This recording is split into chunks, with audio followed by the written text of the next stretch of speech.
إن الحمد لله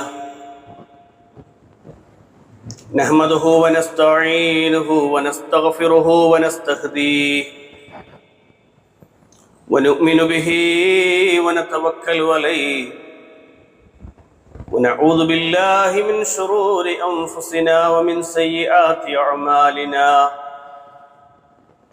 من يهده الله فلا مضل له ومن يضلله فلا هادي له ونشهد أن لا إله إلا الله وحده لا شريك له ونشهد أن محمدا عبده ورسوله أرسله بالهدى ودين الحق ليظهره على الدين كله ولو كره المشركون اللهم صل على محمد وعلى آل محمد كما صليت على إبراهيم وعلى آل إبراهيم إنك حميد مجيد اللهم بارك على محمد وعلى آل محمد كما باركت على إبراهيم وعلى آل إبراهيم إنك حميد مجيد أما بعد فإن أصدق الحديث كتاب الله وخير الهدي هدي محمد صلى الله عليه وسلم وشر الأمور محدثاتها وكل محدثة بدعة وكل بدعة ضلالة وكل ضلالة في النار أعوذ بالله السميع العليم من الشيطان الرجيم بسم الله الرحمن الرحيم يا أيها الذين آمنوا اتقوا الله حق تقاته ولا تموتن إلا وأنتم مسلمون بسم الله الرحمن الرحيم والذين لا يدعون مع الله إلها آخر ولا يقتلون النفس التي حرم الله إلا بالحق ولا يزنون ومن يفعل ذلك يلقى أثاما സ്നേഹാദരണീയരായ സത്യവിശ്വാസികളെ വിശ്വാസിനികളെ, അർഹമുർറാഹിമീനായ റബ്ബ് സുബ്ഹാനഹു വ തആലയെ സൂക്ഷിച്ചുകൊണ്ട് തഖ്വയുള്ളവരായി ജീവിതം മുന്നോട്ട് നയിക്കണമേ എന്ന് സ്വന്തത്തെ മറക്കാതെ ഓർമ്മപ്പെടുത്തുകയാണ്, വസിയ്യത്ത് ചെയ്യുകയാണ്. പ്രിയമുള്ളവരെ, കഴിഞ്ഞ ആഴ്ചകളിൽ പത്രമാധ്യമങ്ങളിലും സോഷ്യൽ മീഡിയകളിലും നിറഞ്ഞു നിൽക്കുന്ന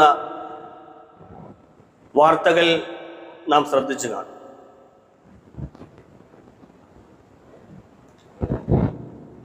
ഒട്ടനവധി അല്ലെങ്കിൽ നമ്മുടെ ശ്രദ്ധയിലേക്ക് വരുന്ന രൂപത്തിലുള്ള കൊലപാതകങ്ങൾ നടന്ന കാഴ്ചകളാണ് യഥാർത്ഥത്തിൽ നമ്മൾ വായിക്കുന്നത്. നെടുമങ്ങാട് പ്രദേശത്ത്, എൻ്റെ നാടിൻ്റെ അടുത്തുള്ള ഒരു പ്രദേശത്ത് ഒരു പിഞ്ചോമന പൈതലിനെ 91 മുറിവുകൾ വരുത്തി ഒരു നിലയിലും ദയാദാക്ഷിണ്യമില്ലാത്ത രൂപത്തിൽ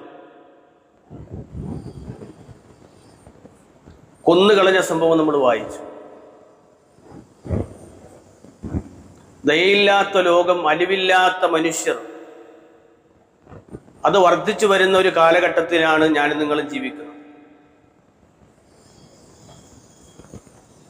സ്വന്തം കൈക്കുഞ്ഞിനെ കൊല്ലാൻ വിട്ടുകൊടുക്കുന്ന ഒരു അമ്മയെ നമ്മളിവിടെ വായിക്കും. ആ പിഞ്ചു കുഞ്ഞ് അവരുടെ കയ്യിൽ തല്ലി ഒടിക്കപ്പെട്ട കൈകൾ അതിങ്ങനെ കെട്ടിമുറുക്കി വരിഞ്ഞു നിൽക്കുമ്പോൾ പുഞ്ചിരി തൂകി നിന്ന് ചിരിച്ചുകൊണ്ട് നിൽക്കുന്ന മലയാള ഭാഷയിൽ പറഞ്ഞാൽ കൊലച്ചിരിച്ചിരിക്കുന്ന ഒരമ്മയെ നമ്മൾ സോഷ്യൽ മീഡിയകളിലൂടെ കാണുകയാണ്. ആ കുഞ്ഞിന്റെ ശരീരത്തിൽ ഇത്രയധികം മുറിവുകൾ, വ്രണങ്ങൾ സംഭവിച്ചിട്ടും ഒരു നിലയ്ക്കും ഒരു വിഷമവുമില്ലാതെ വളരെ ക്രൂരമായി ആ കുട്ടിയെ കൊല ചെയ്യാൻ ആ മനുഷ്യനെ പ്രേരിപ്പിച്ച ഘടകം എന്തായിരിക്കും? മനുഷ്യജീവന് യാതൊരു വിലയും കൽപ്പിക്കാതെയുള്ള ക്രൂരമായ മർദ്ദനമാണ് യഥാർത്ഥത്തിൽ നമ്മളിവിടെ കാണുന്നത്. മാത്രമല്ല, അയാളുടെ മുൻപുള്ള കാര്യങ്ങൾ വായിക്കുമ്പോൾ അറിയുമ്പോൾ തനിക്കുണ്ടായിരുന്ന ആദ്യ ഭാര്യയെ തല്ലിച്ചതച്ച് ക്രൂരമായി മർദ്ദിച്ച് കോമാ സ്റ്റേജിലേക്ക് എത്തിക്കുന്ന രൂപത്തിൽ ആ പെൺകുട്ടിയുടെ സംസാരവും നമ്മൾ കേൾക്കുകയാണ്. മാത്രമല്ല, ഈ കുഞ്ഞിനെ കൊന്നതുമായി ബന്ധപ്പെട്ട് ഈ ചെറുപ്പക്കാരന്റെ ഉമ്മയോട് സംസാരിക്കുമ്പോൾ ആ ഉമ്മ പറയുന്ന വാചകം എന്നത് അവനങ്ങനെ വലിച്ചെറിഞ്ഞ് തള്ളിയിട്ട സമയത്ത് ആ കുഞ്ഞങ്ങ് തീർന്നു പോയതായിരിക്കാം. അതേ വാചകമാണ്, തീർന്നു പോയതായിരിക്കാം. അത്രയും ക്രൂരമായ രൂപത്തിലുള്ള ഒരു കുടുംബത്തിന്റെ സംസാരമാണ് നമ്മളിവിടെ കാണുന്നത്. എൻ്റെ മകൻ ഒരിക്കലും അങ്ങനെ ചെയ്യുകയില്ല എന്നാണ് ആ ഉമ്മ വാദിക്കുന്നത്. പറയുന്ന വാചകം അതങ്ങ് തീർന്നു പോയതായിരിക്കാം എന്ന രൂപത്തിലുള്ളത്. പ്രിയമുള്ളവരെ, വഞ്ചനയുടെയും ചതിയുടെയും ചരിത്രം അല്ലെങ്കിൽ ഒരു കഥ പറയുന്ന രൂപത്തിലുള്ള ഒരു കുടുംബത്തിന്റെ, ഒരു ചെറുപ്പക്കാരന്റെ, ഒരു ഉമ്മയുടെയും സഹോദരിയുടെയും ഒക്കെ കഥയാണ് അതുമായി ബന്ധപ്പെട്ട്, അല്ലെങ്കിൽ സംഭവമാണ് നമ്മൾ അതുമായി ബന്ധപ്പെട്ട് മനസ്സിലാക്കുന്നത്. ഒരു കുടുംബത്തിലെ ആളുകളെല്ലാം ഒരേ രൂപത്തിലുള്ള ചിന്താധാരകളുമായി എത്ര ക്രൂരതയും ചെയ്യാൻ മടിയില്ലാത്ത രൂപത്തിലേക്ക് ആയിത്തീരുന്നു എന്നുള്ളതാണ്. മാത്രമല്ല, ഇക്കഴിഞ്ഞ ദിവസം നമ്മൾ വീണ്ടും വായിച്ചു, നമ്മുടെ അടുത്ത പ്രദേശത്ത് നാലാഞ്ചിറ ഭാഗത്ത് ഒരു മനുഷ്യൻ ഒരു ഉമ്മയെ, അയാളുടെ ഭാര്യയെ കഴുത്തറുത്ത് കൊല്ലുകയാണ്. തൻ്റെ 2 മക്കളുടെ മുന്നിൽ വെച്ച്, 7 വയസ്സുകാരനും 9 വയസ്സുകാരനുമായ 2 മക്കളുടെ മുന്നിൽ വെച്ച് സ്വന്തം ഭാര്യയെ കഴുത്തറുത്ത് കൊല്ലുന്ന വാർത്തയും നമ്മൾ വായിച്ചു. കണ്ണിൽ ചോരയില്ലാത്ത മനുഷ്യർ, പിശാചിന്റെ കൂട്ടാളികളായി ജീവിക്കുന്ന മനുഷ്യർ, ആരെയും ഭയമില്ലാത്ത ഒരു സമൂഹം. മറുഭാഗത്ത് നമ്മൾ ഇത്ര കരുണയുടെ വാർത്തകൾ കണ്ടാലും ചിലപ്പോൾ അതൊന്നും ഹൈലൈറ്റ് ചെയ്യപ്പെടാതെ ആളുകളിലേക്ക് എത്താതെ പോകുന്ന വാർത്തകളും നമ്മൾ അതിനിടയിലൂടെ വായിക്കുന്നുണ്ട്. കരുണയുള്ള മനുഷ്യരും സമൂഹത്തിലുണ്ട്. ഇത്തരം ക്രൂരരായ മർദ്ദനമുറകൾ സ്വീകരിക്കുന്ന, ഒരു ദയയും ദാക്ഷിണ്യവും ഇല്ലാത്ത മനുഷ്യരെയും നമ്മൾ വായിക്കുന്നുണ്ട്. നമ്മൾ കഴിഞ്ഞ ദിവസം വീണ്ടും വായിച്ചു, ഒരു പെൺകുട്ടി ഒരു കുട്ടിയെ, ആ ഒരു പുഴയിൽ നിന്ന് മുങ്ങി താഴ്ന്നുകൊണ്ടിരിക്കുന്ന ഒരു കുട്ടിയെ, നീന്തൽ പഠിച്ചതിന് 10 വയസ്സുകാരിയ ഒരു പെൺകുട്ടി, ഫാത്തിമ എന്നു പേരുള്ള ഒരു പെൺകുട്ടി, അവളിങ്ങനെ ആ കുട്ടിയെ രക്ഷപ്പെടുത്തുന്ന വാർത്തയും നമ്മൾ വായിക്കുകയാണ്. ഒരു ഭാഗത്ത് ദയയുടെ കാഴ്ചകൾ കാണുമ്പോൾ മറുഭാഗത്ത് ക്രൂരമായ സമീപനങ്ങൾ സ്വീകരിച്ചുകൊണ്ട് ഒന്നും ആലോചിക്കാത്ത ആരെയും എപ്പോഴും കൊല്ലാമെന്നുള്ള രൂപത്തിലേക്ക് മനുഷ്യൻ ആയിത്തീരുന്ന ഒരു കാലഘട്ടത്തിലാണ് നമ്മൾ വായിക്കുന്നത് ഇത്തരം വാർത്തകൾ. സ്വന്തം കുഞ്ഞിനെ കൊല്ലുന്ന, സ്വന്തം അമ്മയെ കൊല്ലുന്ന, കുരുന്നുമക്കളെ വെട്ടിനുറുക്കാൻ ഒട്ടും മടിയില്ലാത്ത, അല്ലെ ഭാര്യയെ വെട്ടിക്കൊല്ലാൻ പ്രേരിപ്പിക്കുന്ന രൂപത്തിലുള്ള, അല്ലെങ്കിൽ അത്തരം സമീപനങ്ങൾ സ്വീകരിക്കുന്ന ദയയില്ലാത്ത മനുഷ്യരെ നമ്മൾ കാണുമ്പോൾ നാളെയുടെ ലോകത്ത്, പ്രിയമുള്ളവരെ, പരലോകത്ത് ഈ കൊല്ലപ്പെട്ട പിഞ്ചോമനകൾ അവർ ചോദിക്കുമെന്നാണ്, വൈദൽ മൗഊദത്തു സുഇലത്, ആ കുട്ടികൾ പരലോകത്ത് വെച്ച് ചോദിക്കുമെന്നാണ്, ബി അയ്യി ദംബിൻ ഖുതിലത്, എന്തിന്റെ പേരിലാണ്, എന്തൊരു കുറ്റം ചെയ്തതിന്റെ പേരിലാണ്, എന്തൊരു തിന്മ ചെയ്തതിന്റെ പേരിലാണ് നിങ്ങൾ എന്നെ കൊന്നുകളഞ്ഞത് എന്ന് ചോദിക്കപ്പെടുമെന്ന്. ഇസ്ലാം, മഹാനായ പ്രവാചകൻ സല്ലല്ലാഹു അലൈഹി വസല്ലമയുടെ ജീവിതത്തെ നമുക്ക് മുന്നിൽ വരച്ചു കാട്ടുന്നത് ഭാര്യമാരോട് കരുണയില്ല, മക്കളോട് കരുണയില്ല, സമൂഹത്തിലെ ആളുകളോട് നന്നായി പെരുമാറുന്ന മനുഷ്യ സ്വഭാവിയല്ലാത്ത ഒരു റസൂലിനെയാണ് ഇസ്ലാം മുന്നോട്ട് വെക്കുന്നത്. അലിവുള്ളൊരു പ്രവാചകനെ നമുക്കിവിടെ വായിച്ചെടുക്കാൻ കഴിയും. ചില മനുഷ്യർ എക്കാലത്തും ഉണ്ടാകും ഇത്തരക്കാരായ ആളുകൾ. അലിവില്ലാത്ത മനുഷ്യന്മാർ നമുക്ക് സമൂഹത്തിൽ ഖസത്ത് ഖുലൂബുഹും, നമ്മുടെ ഹൃദയങ്ങൾ കടുത്തുപോയ മനുഷ്യർ, ഹൃദയത്തിൽ ഒരു കരുണയുമില്ലാത്ത മനുഷ്യർ. എന്നാൽ ചില മനുഷ്യരുണ്ട്, നമ്മൾ കാണുമ്പോൾ ചിലപ്പോൾ നല്ല ഹാർഡായ വളരെ രൂക്ഷമായ പ്രകൃതമുള്ള മനുഷ്യന്മാരെ നമ്മൾ കാണും. പക്ഷെ അയാളുടെ ഉള്ള് വളരെ മനോഹരമായിരിക്കും. നമ്മൾ ഏതെങ്കിലും ഒരു കാര്യവുമായി സമീപിച്ചു കഴിഞ്ഞാൽ അയാൾ ആ വിഷയത്തിലൂടെ എടുക്കുന്ന ദയയും ദാക്ഷിണ്യവും ഒക്കെ വേറെ തന്നെയാണ്. അല്ലെ, സ്നേഹത്തോടുകൂടി അയാൾ സാമ്പത്തികമായി സഹായിക്കുന്ന രംഗങ്ങൾ നമ്മൾ കാണുന്നു. പക്ഷേ സംസാരത്തിൽ ചിലപ്പോൾ അതൊന്നും നമുക്ക് കാണാൻ പറ്റൂല. ഇങ്ങനെയുള്ള മനുഷ്യരും സമൂഹത്തിലുണ്ട്. അള്ളാഹുവിന്റെ നാമങ്ങളിൽ ഏറെ ശ്രദ്ധേയമായ ഒരു നാമമാണ് ലത്തീഫ് എന്ന നാമം, അലിവുള്ളവൻ എന്ന്. വിശുദ്ധ ഖുർആൻ പറയുന്നുണ്ട്, ഇന്നല്ലാഹ ലത്തീഫുൻ ഖബീർ, തീർച്ചയായും അള്ളാഹു അവൻ ലത്തീഫാണ്, അല്ലെ, ദയയുള്ളവനാണ് എന്നാണ്, അലിവുള്ളവനാണ് എന്നാണ്. ഖബീർ, എല്ലാ കാര്യങ്ങളെയും അറിയിക്കുന്നവനാണ് അള്ളാഹു സുബ്ഹാനഹു വ തആല എന്നാണ് വിശുദ്ധ ഖുർആൻ പരിചയപ്പെടുന്നത്. മനുഷ്യൻ ലത്തീഫ് എന്ന നാമഗുണ വിശേഷണം പഠിക്കുമ്പോൾ അള്ളാഹുവിനെ കൂടുതലായി നമുക്ക് മനസ്സിലാക്കാൻ കഴിയും. നബി സല്ലല്ലാഹു അലൈഹി വസല്ലം തന്റെ പ്രിയപ്പെട്ട അനുചരനായ കറുത്ത കാപ്പിരിയായ ബിലാൽ ഇബ്നു റബാഹ റളിയല്ലാഹു അൻഹുവിനെ അടിമയായിരുന്ന ആ മനുഷ്യനെ ചേർത്ത് പിടിക്കുന്ന രംഗം ചരിത്രത്തിൽ വായിക്കാൻ കഴിയും.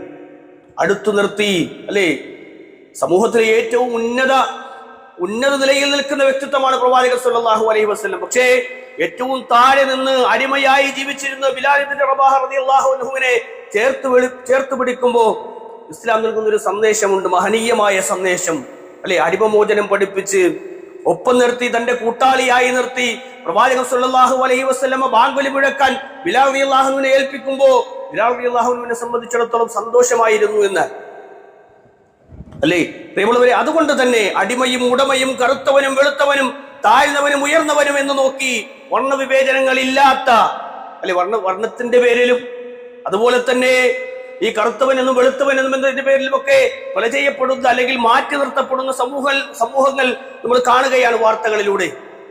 അല്ലെ, അവനെ അങ്ങ് മാറ്റി നിർത്തിക്കളയാം നിറം കുറഞ്ഞതിന്റെ പേരിൽ, അല്ലെങ്കിൽ ഒരു മതത്തിന്റെ എല്ലാ നിലക്കുള്ള പ്രൗഢിയും ഇല്ലാത്തതിന്റെ പേരിൽ, അല്ലെ, സൗകര്യങ്ങളില്ലാത്തതിന്റെ പേരിൽ, സാമ്പത്തികമായി ഉയർച്ചയില്ലാത്തതിന്റെ പേരിൽ ആളുകൾ വെറുപ്പും വിദ്വേഷവും വെച്ചു പുലർത്തുകയാണ്, മാറ്റി നിർത്തപ്പെടുകയാണ്, മതവിദ്വേഷം പറയുകയാണ്. അല്ലെ, വെറുപ്പ് തുപ്പുന്ന മനുഷ്യന്മാരെ നമ്മൾ ധാരാളമായി കാണുകയാണ്. ഇവിടെയാണ് ഇസ്ലാമിനെ സംബന്ധിച്ചിടത്തോളം പ്രവാചകൻ സല്ലല്ലാഹു അലൈഹി വസല്ലമ തന്റെ അനുചരനെ ചേർത്ത് പിടിച്ച ചരിത്രങ്ങൾ വായിക്കുന്നത്. അല്ലെ, SC/ST ആയതിന്റെ പേരിൽ അല്ലെങ്കിൽ അതിന്റെ പേരിലൊക്കെ ആ ചാർജ് കൂടെ ചേർത്ത് വെച്ച് കൊടുക്കുകയാണ്. നെടുമങ്ങാടുള്ള ആ കൊലപാതകം ചെയ്ത മനുഷ്യനെ, ആ കുട്ടി ഒരു താഴ്ന്ന രൂപത്തിലുള്ള കുട്ടിയായതുകൊണ്ടാണ് കൊന്നത് എന്ന രൂപത്തിലേക്കുള്ള വാർത്തകൾ വരുന്നുണ്ട്. അല്ലാഹു അഅലം. മൃഗീയമായ കൊലപാതകങ്ങൾ വർദ്ധിച്ചു വരികയാണ്. സ്വന്തം അമ്മയെ കൊല്ലുന്ന, മകനെ കൊല്ലുന്ന, ഭാര്യയെ കൊല്ലുന്ന കൊലപാതക വാർത്തകൾ കേട്ട് പലപ്പോഴും നമ്മളെ സംബന്ധിച്ചിടത്തോളം ഉള്ളിൽ ഒരു ദുഃഖവും തോന്നാത്ത, ഒരു കണ്ണീർ പൊഴിക്കാത്ത ഒരു ദുഃഖം, എന്റെ നാട്ടിലാണല്ലോ ഇത് സംഭവിച്ചത് എന്നതോർത്ത് ഒന്ന് സങ്കടപ്പെടാൻ പലപ്പോഴും നമുക്ക് കഴിയണില്ല. കാര്യം ഉള്ളിൽ അലിവില്ലാതെയായിത്തീരുന്നു. മഹാനായ റസൂലുള്ളാഹി സ്വല്ലല്ലാഹു അലൈഹി വസല്ലം പഠിപ്പിച്ചു, ഖാല റസൂലുള്ളാഹി സ്വല്ലല്ലാഹു അലൈഹി വസല്ലം അന്ന ബൈന യദൈ സ്സാഅ, ലോകാവസാനത്തിന്റെ അടയാളങ്ങളായി പറഞ്ഞെടുത്ത് പ്രവാചകൻ സ്വല്ലല്ലാഹു അലൈഹി വസല്ലം പറഞ്ഞു, അൽ ഹറജ്, കുഴപ്പങ്ങൾ അത് പൊട്ടിപ്പുറപ്പെടുമെന്നാണ്. വമൽ ഹറജ് യാ റസൂലുള്ളാഹ്, റസൂലുള്ളാഹിയോട് ചോദിച്ചു, എന്താണ് അല്ലാഹുവിന്റെ റസൂലേ ഹറജ് എന്ന് പറഞ്ഞാൽ, കുഴപ്പങ്ങൾ എന്ന് പറഞ്ഞാൽ എന്താണ് റസൂലേ? റസൂലുള്ളാഹി വിശദീകരിച്ചു, അൽ കദിബ്, നുണകൾ വർദ്ധിക്കുക എന്നതാണ്. അല്ലെ, നുണപ്രചരണങ്ങൾ വർദ്ധിക്കുക എന്നതാണ്. നുണയുടെ വാർത്തകൾ, അല്ലെ, കള്ളപ്രചരണങ്ങൾ അത് സോഷ്യൽ മീഡിയകളിലൂടെ സജീവമായി നടക്കുന്നു. എല്ലാം കഴിഞ്ഞതിനു ശേഷം അത് നുണയാണ് എന്ന് നമ്മൾ മനസ്സിലാക്കുന്നു. പക്ഷേ അപ്പോഴേക്കും കാര്യങ്ങളെല്ലാം കഴിഞ്ഞിട്ടുണ്ടാകും. ഈ പറഞ്ഞ നുണ അതിങ്ങനെ പ്രചരിച്ചു കൊണ്ടിരിക്കുന്ന ഒരു കാലഘട്ടം വരാനുണ്ട്. ഏത് കാലഘട്ടം? അള്ളാന്റെ ഹബീബായ റസൂലുള്ളാഹി സ്വല്ലല്ലാഹു അലൈഹി വസല്ലം പഠിപ്പിച്ചത് ലോകാവസാനത്തിന്റെ അടയാളമെന്ന് റസൂലുള്ളാഹി വീണ്ടും പറഞ്ഞു, അൽ ഖത്ല്, കൊലപാതകങ്ങളാണ്. ഹത്താ യഖ്തുല റജുലു ജാറഹു, തന്റെ വീടിന്റെ അയൽപ്പക്കത്തുള്ള മനുഷ്യനെ കൊല്ലാൻ മടിക്കാത്ത രൂപത്തിൽ മനുഷ്യന്മാർ ഉയർന്നു വരുമെന്നാണ്. അള്ളാന്റെ റസൂല് അയൽവാസിക്ക് പോലും സക്കാത്ത് കൊടുക്കേണ്ട ഓഹരിയുടെ രൂപം അത് വരുമോ എന്ന് സ്വഹാബത്ത് ഭയപ്പെട്ടിരുന്നു എന്ന്. അങ്ങനെ അയൽവാസിയെ കുറിച്ച് പഠിപ്പിച്ച മതമാണ് ഇസ്ലാം.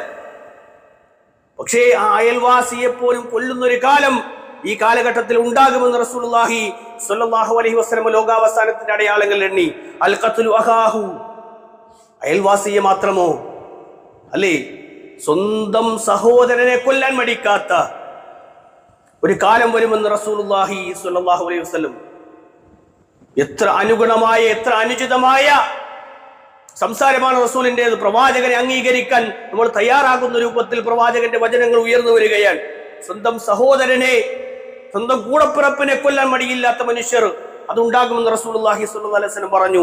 വയഖ്തുല അമ്മഹു, തന്റെ വാപ്പയുടെ സഹോദരനെ കൊല്ലാൻ മടിയില്ലാത്ത മനുഷ്യന്മാർ അവർ ഉണ്ടായിത്തീരുമെന്ന് റസൂലുള്ളാഹി സ്വല്ലല്ലാഹു അലൈഹി വസല്ലം പറഞ്ഞു. വയഖ്തുല ഇബ്ന അമ്മഹു, മാത്രമോ ആ പിതൃ സഹോദരന്റെ മകനെ കൊല്ലാനും മടിയില്ലാത്ത മനുഷ്യന്മാർ, അല്ലെ രക്തബന്ധത്തെ കൊന്നൊടുക്കാൻ മടിയില്ലാത്ത മനുഷ്യർ. പിന്നെങ്ങനെയാണ് സ്വന്തം കുഞ്ഞിനെ, സ്വന്തം ചോരയിൽ പിറന്ന കുഞ്ഞിനെ കൊലക്ക് കൊടുക്കുന്ന ഒരു ലോകത്ത്, അല്ലെ സ്വന്തം മക്കളെ കൊല്ലാൻ മടിയില്ലാത്തൊരു ലോകത്ത്, സ്വന്തം ഉമ്മയെ കൊല്ലാൻ മടിയില്ലാത്തൊരു ലോകത്ത് നമ്മൾ വായിക്കുമ്പോൾ റസൂലിന്റെ വചനങ്ങൾ അത് പുലർന്നുകൊണ്ടേയിരിക്കുകയാണ്.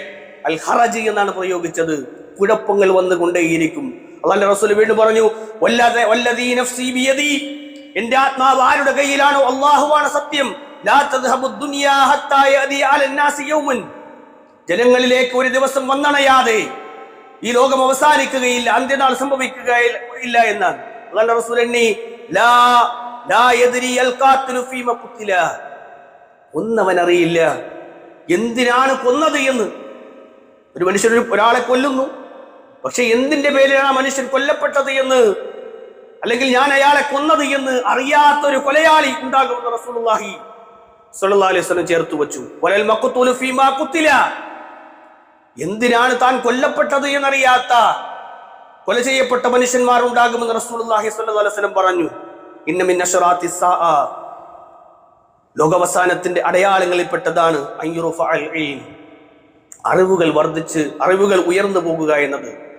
ഇൽമുള്ള ഉലമാക്കൽ, പണ്ഡിതന്മാർ ഈ ലോകത്ത് നിന്ന് ഉയർന്നു പോകുമെന്നത് ലോകാവസാനത്തിന്റെ അടയാളങ്ങളിൽ പെട്ടതാണ്. വയസ്ബുതൽ ജഹൽ, അറിവ് ഉയർന്നു പോകുക മാത്രമല്ല, ജഹൽ, അജ്ഞത, അറിവുകേട്, അവിവേകം അതിങ്ങനെ വർദ്ധിച്ചു വരുന്ന, അത് സ്ഥാപിക്കപ്പെടുന്ന, അല്ല അജ്ഞതയ്ക്ക് ഭയങ്കര സ്വീകാര്യതയായിരിക്കും ആളുകൾക്കിടയിൽ. പക്ഷെ അറിവിന്റെ ഒരു സ്വീകാര്യതയും ഇല്ലാത്ത, അറിവ് ഉയർത്തപ്പെടുന്ന ഒരു കാലഘട്ടം അതുണ്ടാകുമെന്ന് റസൂലുള്ളാഹി സ്വല്ലല്ലാഹു അലൈഹി വസല്ലം പറഞ്ഞു. വീണ്ടും പറഞ്ഞു പ്രവാചകൻ, വയശ്റുബുൽ ഖംർ, അല്ലെ മദ്യം ഇങ്ങനെ ധാരാളമായി കുടിക്കപ്പെടുന്ന ഒരു കാലം. സിനാ, വ്യഭിചാരം അതിങ്ങനെ പ്രകടമായി കാണുന്ന, പ്രത്യക്ഷത്തിൽ കാണുന്ന, ആളുകൾക്കിടയിലേക്ക് കണ്ണുകൊണ്ട് കാണാൻ പോകുന്ന രൂപത്തിൽ വ്യഭിചാരം വർദ്ധിക്കുന്ന ഒരു കാലം വരുമെന്ന് നബിയുനാ റസൂലുള്ളാഹി സ്വല്ലല്ലാഹു അലൈഹി വസല്ലം 1400 വർഷങ്ങൾക്ക് മുമ്പ് ഈ ഉമ്മത്തിനെ പഠിപ്പിക്കുക. ലഹരിയും വ്യഭിചാരവും കൊലയും ഇതെല്ലാം ഒരു മാലയിൽ കോർത്ത മുത്തുകളെ പോലെ, അല്ലെ ഇതെല്ലാം കണക്റ്റായി വരുന്ന, ലഹരി ഉപയോഗിക്കുന്നു, ലഹരി കഴിഞ്ഞാൽ വ്യഭിചാരത്തിലേക്ക് ഏർപ്പെടുന്നു, വ്യഭിചാരം കഴിഞ്ഞാൽ കൊല ചെയ്യപ്പെടുന്നു. ഇത്തരം വാർത്തകളാണ് നമ്മൾ സമൂഹത്തിൽ കാണുന്നത്. പ്രണയിച്ച്, അല്ലെ തന്റെ പ്രിയപ്പെട്ടവളായി കണ്ട് ഒരുമിച്ച് കൂട്ടി കൊണ്ട് നടന്ന് എന്നിട്ട് അവസാനം കൊന്നുകളയുന്ന ദാരുണമായ വാർത്തകളാണ് നമ്മൾ വായിക്കുന്നത്.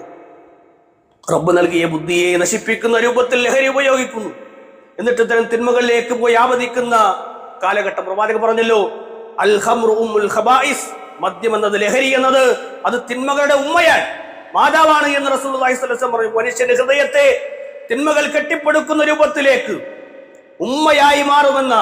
ഉമ്മ എന്ന് പറഞ്ഞാൽ ആരാണ്? ഒരു കുഞ്ഞിനെ ചേർത്ത് വെച്ച് താലോലിച്ച് അതിനെ എല്ലാ നിലക്കും വളർത്തിക്കൊണ്ടുവന്ന് ഏറ്റവും മനോഹരമായ നിലയിൽ ഉയർത്തിക്കൊണ്ടുവരുന്നവളാണ് ഉമ്മ.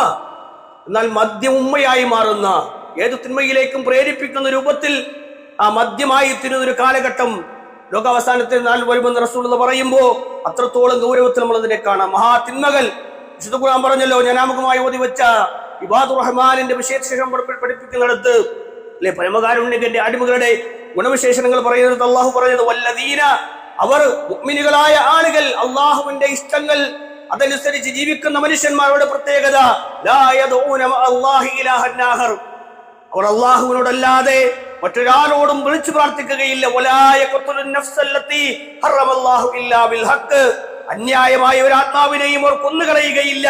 വലാ യസ്നൂൻ, അവർ വ്യഭിചരിക്കുകയില്ല. വമൻ യഫ്അൽ ദാലിക യൽഖ അസാമ, ആരെങ്കിലും അങ്ങനെ ഇത്തരം തിന്മകളിൽ പെട്ടുപോയി കഴിഞ്ഞാൽ അവൻ അതിന്റെ പാപഭാരം, പാപത്തിന്റെ ഫലം അവൻ അത് കണ്ടെത്തുക തന്നെ ചെയ്യുമെന്നാണ്. ബന്ധങ്ങൾക്ക് ഒരു വിലയും നൽകാത്ത രൂപത്തിലാണ് നമ്മുടെ സമൂഹത്തെ കാണുന്നത്. അല്ലെ, പുരോഗമനത്തിന്റെ പേരിൽ അല്ലെ, പുരോഗമന ചിന്തകൾ ഇങ്ങനെ വർദ്ധിക്കുകയാണ്. ഏത് തിന്മയെയും അത് നന്മയായി കാണുന്ന രൂപത്തിലേക്ക് ആളുകൾ മാറിക്കൊണ്ടിരിക്കുകയാണ്. അതൊന്നും വലിയ തെറ്റല്ല, ആ ലഹരി വലിയൊരു തെറ്റല്ല. ഒരു സിപ്പല്ലേ എടുത്തുള്ളൂ, അല്ലെ, ഒരു അല്പമല്ലേ കഴിച്ചുള്ളൂ, അതൊന്നും കുഴപ്പമില്ല. സിന്തറ്റിക് ലഹരികൾ അതിങ്ങനെ കുട്ടികൾ ഇങ്ങനെ ഉപയോഗിച്ചു തുടങ്ങുന്ന ഒരു കാലത്താണ് അതൊന്നും കുഴപ്പമില്ല എന്ന് പറയുന്നത്. മുൻപ് ഒരു ഉമ്മയെ കൊന്ന മകന്റെ മറുപടി നമ്മൾ വായിച്ചു, അല്ലെ, കുറച്ചു കാലങ്ങൾക്ക് മുമ്പ് ഒരു ഉമ്മയെ അറുങ്കൊല ചെയ്ത ഒരു മനുഷ്യന്റെ വാർത്തയിൽ അയാൾ പറയുന്നത്, എന്തിനാണ് എന്റെ ഉമ്മയെ നീ കൊന്നത് എന്ന് ചോദിക്കുമ്പോ, എനിക്ക് ജന്മം നൽകിയത് എന്തിനാണ് ഈ ഉമ്മ, എന്തിനെന്നെ അവർ പ്രസവിച്ചു, അതിന്റെ പേരിലാണ് ഞാൻ അവരെ കൊന്നത് എന്നാണ് മറുപടി. അല്ലെ, സ്വന്തം ഉമ്മ ഗർഭം ധരിച്ച മകന് ജന്മം നൽകിയതിന്റെ പേരിൽ ഒരു ഉമ്മയെ കൊല്ലുന്നൊരു കാലം. അതുകൊണ്ട് തന്നെ പ്രിയമുള്ളവരെ, നമ്മൾ ഇത്തരം വാർത്തകൾ ഗൗരവത്തിൽ കാണണം. കഴിഞ്ഞ ദിവസം കുഞ്ഞിനെ കൊന്ന മനുഷ്യനെ തെളിവെടുപ്പിന് കൊണ്ടുവരുമ്പോ നേരിയ ഒരു കുറ്റബോധം അയാളെ മുഖത്ത് നമ്മൾ കണ്ടോ? ഇല്ല എന്നുള്ളതാണ്. ഒരു നിലക്കും ഒരു പ്രയാസവും അയാളെ സംബന്ധിച്ചിടത്തോളം ഉണ്ടായിട്ടില്ലായിരുന്നു. മാനസികമായി ഒരു മാനസിക രോഗിയെ പോലെ ആയിത്തീരുന്ന, ഒട്ടും ഭയമില്ലാത്ത രൂപത്തിൽ, അല്ലെ, ഒരു സൈക്കോ എന്ന രൂപത്തിലേക്ക് മനുഷ്യന്മാർ മാറിക്കൊണ്ടിരിക്കുകയാണ്. ഒരു മാരകമായ ഒരു അവസ്ഥ. അത്തരം അവസ്ഥകളിലൂടെ നമ്മൾ കടന്നു പോകുന്നത്. അതുകൊണ്ട് വളരെ ഗൗരവത്തിൽ കാണണം. വിശുദ്ധ ഖുർആൻ പറഞ്ഞു, വലാ യഖ്തുലു നഫ്സല്ലത്തി ഹറമല്ലാഹു ഇല്ലാ ബിൽ ഹഖ്. വധശിക്ഷ നടപ്പിലാക്കപ്പെടുക എന്നത് ഇസ്ലാമികമായി ഒരു വിഷയത്തിൽ, ഇസ്ലാമിക ഭരണകൂടത്തിൽ വധശിക്ഷ നടപ്പാക്കപ്പെടുന്ന തിന്മകൾ അത് കടന്നു വരുമ്പോ അതിങ്ങനെ ഇസ്ലാമിക ഭരണകൂടം നടപ്പിലാക്കും. എന്നാൽ അന്യായമായ ഒരു മനുഷ്യനെയും കൊല്ലരുത് എന്ന് ഇസ്ലാം പഠിപ്പിച്ചു. അല്ലെ, വിശുദ്ധമായ ഒന്നാണ് മനുഷ്യന്റെ ജീവൻ എന്നത്. അത് ഹനിച്ചു കളയാൻ പാടില്ല. അല്ലെ, ഊഹത്തിന്റെ പേരിൽ അല്ലെങ്കിൽ ആരെങ്കിലും ഒരു മന്ത്രവാദി ഉപദേശിച്ചതിന്റെ പേരിലൊക്കെ മുൻകാലങ്ങളിൽ കൊല ചെയ്യപ്പെട്ട വാർത്തകൾ വായിച്ചിട്ടുണ്ട്. അല്ലെ, ഇയാളെ കൊന്നു കഴിഞ്ഞാൽ മാത്രമേ നിങ്ങൾക്ക് എല്ലാ നിലക്കുമുള്ള അനുഗ്രഹങ്ങൾ വന്നു ചേരുകയുള്ളൂ എന്ന് പറയുന്ന ഒരു മന്ത്രവാദി, അയാളെ വാക്ക് കേട്ടിട്ട് സ്വന്തം കുടുംബത്തിലെ അംഗങ്ങളെ കൊന്നു കളയുന്ന മനുഷ്യന്മാർ. ഇങ്ങനെ നമ്മുടെ കുടുംബത്തെ, പ്രിയമുള്ളവരെ, ഇത്തരം വാർത്തകൾ കാണുമ്പോൾ നമ്മളും നിസ്സാരമായി കാണാൻ പാടില്ല. നമ്മൾ നിസ്സാരമായി കാണാൻ പാടില്ല. വിശുദ്ധ ഖുർആൻ പറയുന്നുണ്ട്, മൻ ഖതല നഫ്സൻ ബിഗൈരി നഫ്സിൻ ഔ ഫസാദിൻ ഫിൽ അർദ്. ആരെങ്കിലും ഒരു മനുഷ്യൻ ഒരു ആത്മാവിനെ കൊന്നു കളയുന്നു, അയാൾ ഭൂമിയിൽ കുഴപ്പമുണ്ടാക്കുകയാണ്, ഫകഅന്നമാ ഖതല അന്നാസ ജമീഅ. മുഴുവൻ മനുഷ്യനെയും കൊന്നവനെ പോലെ എന്നാണ്. ഒരാളെ കൊന്നാൽ, ഒരു മനുഷ്യൻ കൊന്നുകളഞ്ഞാൽ അയാൾ ഈ ലോകത്തുള്ള മുഴുവൻ മനുഷ്യരെയും കൊന്ന മനുഷ്യനെ പോലെയാണ് എന്ന്, കൊലയാളിയാണ് എന്നാണ്. എല്ലാരെയും കൊന്നവനെ പോലെ, നമ്മളെ എല്ലാവരെയും കൊന്നൊടുക്കിയവനെ പോലെ അയാൾ മാറുമെന്ന്. ഇനി ഒരു മനുഷ്യനെ ജീവിക്കാനുള്ള സൗകര്യങ്ങൾ ചെയ്തു കൊടുത്ത് അയാൾക്ക് ജീവൻ തിരിച്ചു നൽകിയാൽ അവൻ മനുഷ്യരെ മുഴുവനും ജീവിപ്പിച്ചവനെ പോലെ എന്ന് വിശുദ്ധ ഖുർആൻ പഠിപ്പിക്കുമ്പോൾ, വിശ്വാസികളെ, പ്രിയമുള്ള വിശ്വാസികളെ, നമ്മൾ ആലോചിക്കേണ്ടത്, ഇത്തരം തിന്മകൾ കാണുമ്പോൾ ഒരല്പമെങ്കിലും സങ്കടം അത് ഉള്ളിൽ തട്ടാൻ, ഇത്തരം സാഹചര്യങ്ങൾ നമ്മുടെ നാടുകളിൽ ഉണ്ടാകാതിരിക്കാനുള്ള പ്രാർത്ഥനയൊക്കെ വിശ്വാസികൾ എന്ന നിലയിൽ നമ്മുടെ ഭാഗത്തു നിന്നുണ്ടാകണം. അതുകൊണ്ട് ഇത്തരം കാര്യങ്ങൾ വളരെ ഗൗരവത്തിൽ കാണാൻ, ഒരു നിസ്സാരവൽക്കരിക്കപ്പെടുന്ന ഒരു കാലത്ത് നമ്മൾ വളരെ ഗൗരവത്തോടു കൂടി കാണാൻ പരിശ്രമിക്കണമെന്നാണ് ഓർമ്മപ്പെടുന്നത്. അല്ലാഹു സുബ്ഹാനഹു വ തആല ഹക്കിനെ ഹക്കായി മനസ്സിലാക്കാനുള്ള തൗഫീഖ് നമുക്ക് ഇവർക്കും നൽകി അനുഗ്രഹിക്കുമാറാകട്ടെ.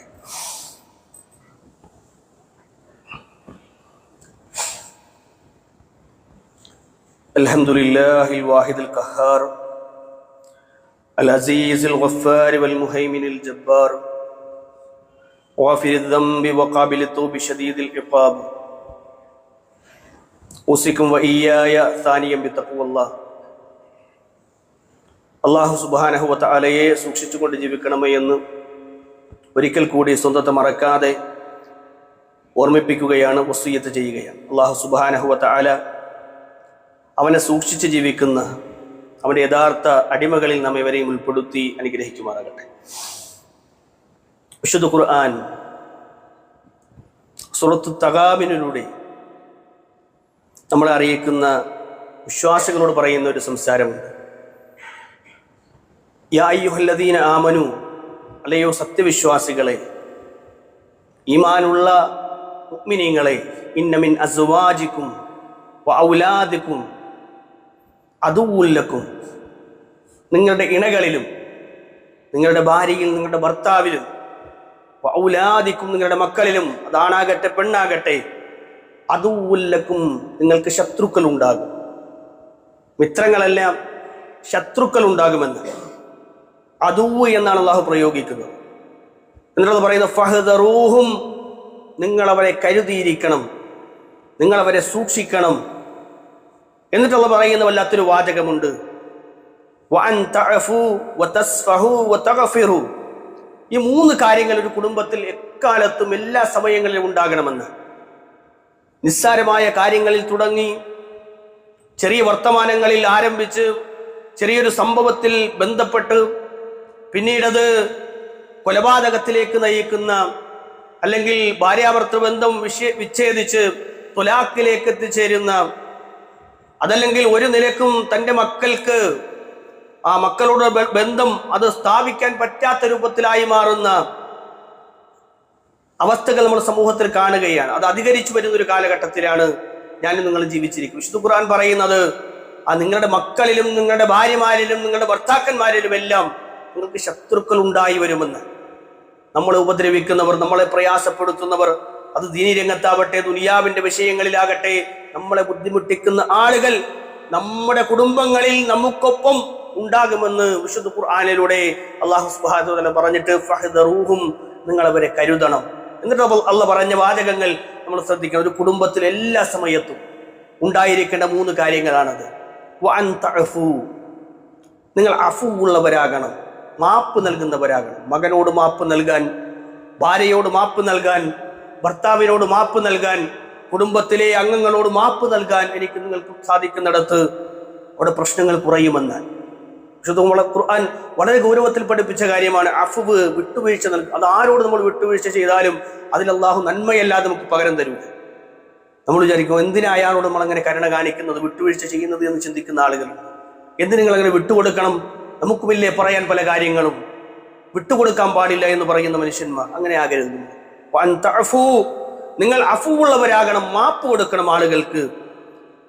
അതുപോലെ തന്നെ വതസ്ഫഹു, നിങ്ങൾ വിട്ടുവീഴ്ച നൽകണം എന്ന് പറഞ്ഞാൽ, വിട്ടുവീഴ്ച എന്ന വാചകം തസ്ഫഹു എന്നാണ്. അതിങ്ങനെ വിശാലമാക്കി അത് നമ്മളിങ്ങനെ തുറന്നു കൊടുക്കണമെന്ന. വിട്ടുവീഴ്ചയുടെ വാതിലുകൾ ആളുകൾക്ക് മുന്നിൽ തുറന്നു കൊടുക്കും. പ്രത്യേകിച്ച് നമ്മുടെ കുടുംബത്തിൽ, നമ്മുടെ ഭാര്യയ്ക്ക് മുന്നിൽ, നമ്മുടെ ഭർത്താവിന് മുന്നിലൊക്കെ നമ്മൾ വിട്ടുവീഴ്ച കാണിക്കണം. അപ്പോഴാണ് നമുക്കിടയിൽ ഇണക്കമുണ്ടാകുന്നത്. പിണക്കങ്ങൾ മാറി ഇണക്കമുണ്ടാകുന്നത് അവിടെയാണ്. അല്ല, നമ്മൾ ആലോചിച്ച് നോക്കുക, നമ്മൾ വിട്ടുവീഴ്ച ചെയ്തതിന്റെ പേരിൽ അല്ലെങ്കിൽ പുറത്തു കൊടുത്തു എന്നതിന്റെ പേരിൽ നമുക്ക് എന്തെങ്കിലും പ്രയാസം ഉണ്ടായിട്ടുണ്ടോ? ഏതെങ്കിലും ഒരു കാലത്ത് ഒരാൾക്ക് മാപ്പ് കൊടുത്തതിന്റെ പേരിൽ ഒരു പ്രയാസവും ഒരാൾക്കും ഉണ്ടാകൂല എന്നുള്ളതാണ്. പക്ഷെ ആളുകൾ ഇങ്ങനെയാകാൻ തയ്യാറല്ല എന്നുള്ളത്. നമ്മൾ വിട്ടുവീഴ്ച ചെയ്യാനോ പുറത്തു കൊടുക്കാനോ ഒന്നും നമ്മൾ തയ്യാറാകാത്തൊരു അവസ്ഥയുണ്ട് നമ്മുടെ കുടുംബത്തിൽ. അല്ലെ, നമ്മുടെ അയൽപ്പക്കക്കാരോട്, അല്ലെ, അവൻ അത് ചെയ്തതിന്റെ പേരിൽ വർഷങ്ങളായി പിണങ്ങിയിരിക്കുകയാണ്. ഒരു ബന്ധവും ഇല്ല.